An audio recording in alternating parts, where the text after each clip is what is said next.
Masyado naging ka-stressful sa mga balita yan ay pang good vibes lang nga ginagmay. Ang Bacolod City mag-host ang Batang Pinoy 2026. Ginanunsyo sa Philippine Sports Commission sa October 30 nga ang Bacolod. Kung sa Bacolod ipatigayon ang 2026 Batang Pinoy National Championships. Suno kay Bacolod City Mayor Greg Gasataya, isa ini kay National Youth Sports Program nga ginapatigayon kada tuig para sa mga atleta nga nagaedad 15 anyos panubo. Suno sa alkalde dako ini nga oportunidad nga makabulig sa ekonomiya sa syudad, ilabi na sa turismo.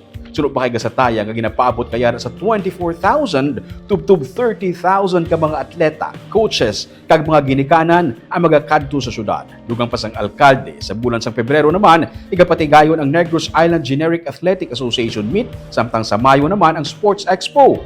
Ang syudad sa Bacolod upod sa mga pribadong eskwelahan kag sa probinsya sa Negros Occidental ang mga co-host sa National Prisaa Games. Boost our tourism because we're talking about 24 to 30,000 athletes, coaches, and parents na magkakadto sa Bacolod as we have the Batang Pinoy.